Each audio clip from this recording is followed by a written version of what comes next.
ہے کہ Pakistan stands alone as a country, جو کہ بالکل جس کو آپ اس فہرست میں ڈال سکتے ہیں جو اس وقت دنیا میں لوزر کے طور پہ کھڑے ہیں. کسی بھی طریقے سے آپ اس کو کہ یہ جو ڈیولپمنٹ ہے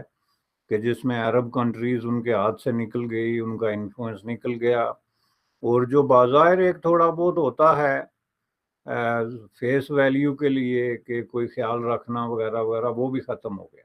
जय हिंद दोस्तों, मैं महेंद्र शर्मा स्वागत करता हूं पाक मीडिया की एक और लेटेस्ट डिबेट में, जिसमें कैसे डिस्कशन किया जा रहा है कि पाकिस्तान के हालात अब बद से बदतर हो चुके हैं, क्योंकि G20 के बाद कहीं ना कहीं देखा जाए तो इनकी एक बहुत बड़ी आस थी कि मोहम्मद बिन सलमान पाकिस्तान का दौरा करेंगे, और पाकिस्तान में जो रिफाइनरी की जो बातें चल रही थी कि रिफाइनरी अब आगे आने वाले समय में उसका पैसा पाकिस्तान में आ जाएगा तो कहीं ना कहीं थोड़ी बहुत इकोनॉमी सर्वाइव कर लेगी और रोजगार के भी थोड़े बहुत साधन मिल जाएंगे. तो कैसे आज मोहम्मद बिन सलमान जो सऊदी प्रिंस है, उन्होंने बिल्कुल ना आके आज कमर चिमा सीधा सीधा क्वेश्चन पूछ रहा है कि अगर देखा जाए तो भारत ने आज हर एक बुलंदी छुई है G20 करवा के, और उसी में सारे अरब कंट्रीज, मुस्लिम वर्ल्ड सारे के सारे पहुंचे थे. लेकिन पाकिस्तान के लिए थोड़ा सा अगर जो चाहिए था सिचुएशनली, थोड़ा बहुत पैसा चाहिए था, मोहम्मद बिन सलमान से आना था, वो भी अब खटाई में पड़ता हुआ नजर आ रहा है. तो कहीं ना कहीं एक प्रकार से ये पाकिस्तान के मुंह पे स्लैब सा दिखाई दे रहा है, जिसकी वजह से कहीं ना कहीं हामिद वसीम ने बहुत जबरदस्त विश्लेषण करते हुए कहा है कि एक पाकिस्तान लूजर कंट्री है, जिसको देख के कोई भी खुश नहीं होता है. ये सिर्फ और सिर्फ मनसा यही जाती है कि ये कुछ न कुछ पैसे मांगेंगे, तो कहीं न कहीं दूसरे देश से जो दोस्त मुल्क थे वो आज पाकिस्तान से किनारा करते हुए नजर आ रहे हैं. तो दोस्तों, इसी प्रकार की चर्चा इस डिबेट में की गई है. तो पहले दोस्तों देखिए डिबेट, उससे पहले मैं आपसे रिक्वेस्ट करूंगा, चैनल पे नहीं है तो चैनल को सबसे पहले सब्सक्राइब जरूर करें. दोस्तों चलते हैं डिबेट में. अब जब भारत के अंदर G20 कॉन्फ्रेंस हो रही थी, उस वक्त पाकिस्तान जो है वो TTP के साथ चित्राल की पहाड़ियों में लड़ रहा था, और अभी भी कहा जा रहा है कि 500-600 बंदा अफगानिस्तान से पाकिस्तान में घुसा और उन्होंने हमला शुरू कर दिया, और वो अभी तक जारी है. वो 6 सितंबर से लेके आज 12 सितंबर हो रही है, अभी भी कुछ लोग मौजूद हैं. दूसरी तरफ हम देखते हैं कि एक बड़ी तादाद में इंटरनेशनल कम्युनिटी इंडिया आई, बड़े बड़े मुआहदे हुए. लेकिन जो इम्पोर्टेंट मैं चीज़ डिस्कस करना चाहता हूँ, वो G20 ख़त्म होने के बाद मोहम्मद बिन सलमान सऊदी अरब के क्राउन प्रिंस इंडिया में रह गए, और कुछ उन्होंने बातें की हैं बेर साहब, जो कि बड़ी इंपॉर्टेंट हैं. उन्होंने कहा है कि एक तो इंडिया हमारा फ्रेंडली है और हमारे बड़े हिस्टोरिकल ताल्लुकात हैं, और उन्होंने कहा कि हमारा कोई भी डिसएग्रीमेंट पूरी हिस्ट्री में आज तक नहीं रहा. ये मोहम्मद बिन सलमान ने नरेंद्र मोदी साहब को कहा है. इसका मतलब वो ये कह रहे हैं कि ये जो पिछले 75 साल से अरब लीग और OIC और हम पाकिस्तान के कहने पे जो कश्मीर के रिलेटेड चीज़ें कर रहे थे,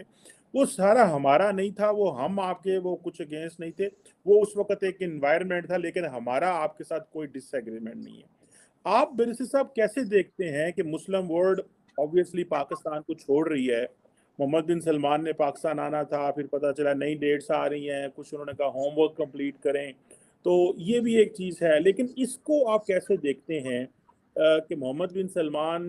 इस मौके पे नरेंद्र मोदी का शुक्रिया अदा कर रहे हैं कि आपने हमें ब्रिक्स में बुलाया, मेंबर बनाया, आपने हमें आज एक दिन अलहदा रख के पूरे G20 से अलहदा प्रोटोकॉल दिया, और ये मोदी साहब के खाते में डाल रहे हैं. और तीसरा ये जो अहम बात है बेरिस साहब, कि वो कह रहे हैं हमारा आपका हिस्टोरिकल कोई जो है डिसएग्रीमेंट नहीं रहा. ये उन्होंने टर्म इस्तेमाल किया, हिस्टोरिकल डिसएग्रीमेंट कोई नहीं हुआ, which is specifically obviously related to Pakistan. और एक और बात बेरिस साहब उन्होंने की है, दैट इज रिगार्डिंग टेररिज्म. उन्होंने कहा है कि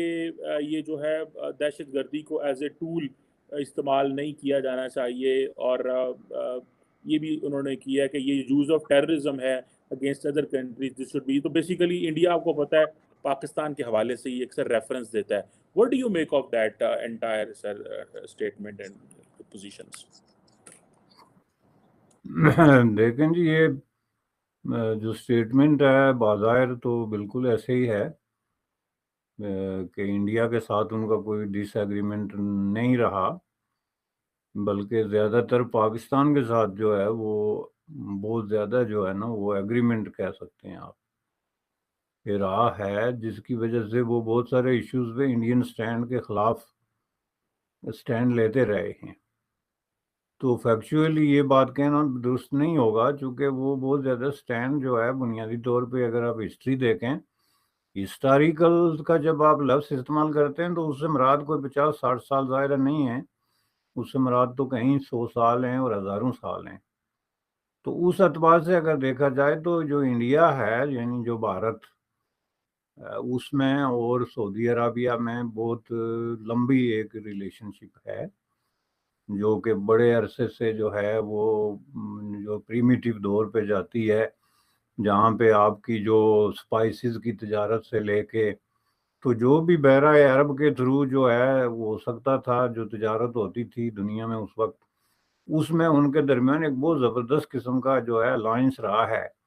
جس حساب سے دیکھا جائے تو یہ سعودی عربیہ ورسز انڈیا تعلقات بہت ایسے کہتے ہیں کہ ہزاروں سال پرانے ہیں، لیکن اس کے بیچ میں ایک جو پیریڈ آیا تھا جو کہ کولڈ وار کا پیریڈ تھا، اس کولڈ وار کی پیریڈ میں انہوں نے قطعی طور پہ جو ہے ایک سٹینڈ لیا جو بنیادی طور پہ انڈیا کے سٹینڈ سے متصادم تھا ہر فورم پہ۔ پہلی بات یہ ہے کہ انڈیا نے نان الائن موومنٹ جس کو سٹارٹ کیا، بنیادی طور پہ ایک قابل ذکر قسم کا فورم تھا وہ، جس کو واشنگٹن اور ماسکو دونوں میں بہت ہی سیریسلی لیا جاتا تھا، اور اس میں بہت ساری عرب کنٹریز جو ہیں وہ شامل ہو گئی تھی، اور وہ افریقن کنٹریز شامل ہو گئی تھی، لیکن سعودی عرب شامل نہیں ہوا تھا۔ تو اس حساب سے اگر آپ دیکھیں تو سعودی عرب کا جو لیڈ رہا ہے وہ بنیادی طور پہ امریکہ کی طرف اسپیسیفکلی جو ہے 60s کے بعد، ارلی 50s اور 60s کے بعد بہت زیادہ رہا ہے، اور اسی تناسب سے پھر پاکستان کے ساتھ ان کی ایک اسٹریٹجک پارٹنرشپ بھی بنی۔ اس پروسیس میں اگر آپ دیکھیں تو پاکستان نے جو یہ کلیم کرنا شروع کر دیا تھا قائد اعظم کی قیادت میں 1947 میں کہ ہم مڈل ایسٹ کو لیڈ کرنے کی پوزیشن میں ہیں، تو اس میں سعودی عرب تو مین پلر تھا، جس کے نتیجے میں بعد میں جا کے یہ جو آپ کی کوآپریشن آرگنائزیشن جو اسلامی کوآپریشن آرگنائزیشن ہے، اس حساب سے جو دنیا میں بہت سارے ایونٹ ہوئے، وہ ساری چیزیں ہوتی رہی، وہ آپ کے سامنے ہیں۔ تو اس حساب سے دیکھا جائے تو یہ درمیان کا جو پیریڈ تھا نا، یہ جو ہے ان کا پرو امریکن سٹینڈ تھا عربوں کا، اور اس میں فیو لوگ جو تھے جمال عبد الناصر کی طرح یا اس طرح کے عرب جو ہے جنہوں نے کھل کے یونائٹڈ اسٹیٹ آف امریکہ کو اپوز کیا اور سوویت یونین کے کیمپ میں گئے، جس میں کہ انڈیا بھی تھا دوسرے طریقے سے۔ تو بیسیکلی جو ہے وہ بنیادی طور پہ یہ اس کا حصہ رہے ہیں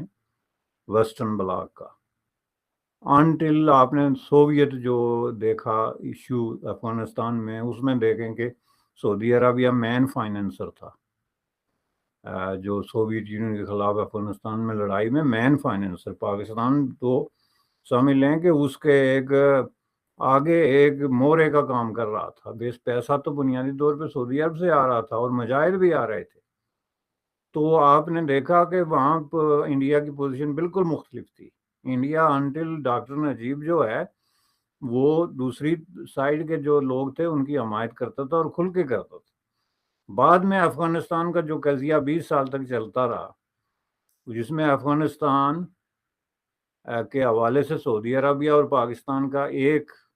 سخت قسم کا موقف اور گٹھ جوڑ جس کو آپ کہتے ہیں کہ رہا طالبان کے ساتھ، جس میں انہوں نے طالبان کی پرانی حکومت کو تسلیم کرنے سے لے کے ملا عمر سے لے کے تو اب تک کے جو ہیں، جبکہ اس میں انڈیا کی پوزیشن بالکل ڈیفرنٹ رہی ہے، انڈیا دوسرے لوگوں کی وہ کرتا رہا، تو چیزیں جب اس میں انوالو ہوتی ہیں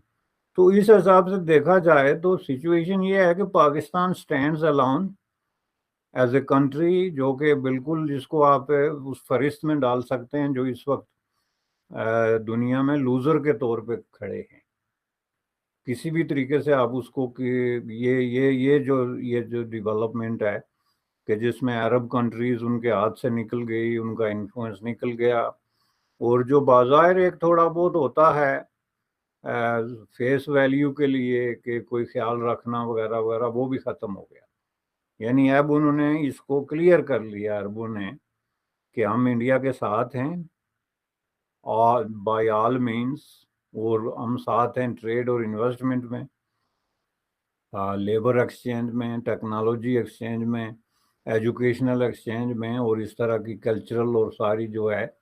ان چیزوں میں اب ہمارے درمیان بالکل جو ہے ایک सॉलिड किस्म की जो रिलेशनशिप है वो टेक ऑफ कर रही है। और उसके बदले में जाहिर है चूंकि पाकिस्तान केव इन हो गया, पाकिस्तान के जो पॉलिसी साज हैं वो इस वक्त भी अपने आप को हालते जंग में समझते हैं, वो आज भी ये समझ रहे हैं कि हम इंडिया से लड़ाई लड़ रहे हैं। देखा कैसे हालात बद से बदतर है, लेकिन फिर भी कहीं न कहीं देखा जाए तो पाकिस्तान आज के समय बहुत ही बुरी स्थिति में पहुंच चुका है। हामिद वसीम जी ने एक विश्लेषण बहुत जबरदस्त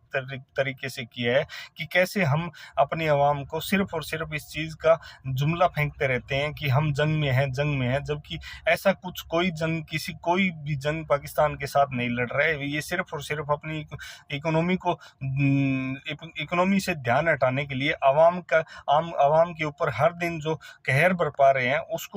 उसका ध्यान हटाने के लिए कहीं न कहीं जुमले फेंकते रहते हैं, जिसका सीधा सीधा नतीजा ये निकलता है कि आज पाकिस्तान 100 साल पीछे निकल चुका है। तो दोस्तों इसी प्रकार की लेटेस्ट पाक मीडिया की एक से एक वीडियो, लेटेस्ट न्यूज और डिबेट के लिए चैनल को सब्सक्राइब जरूर करें दोस्तों।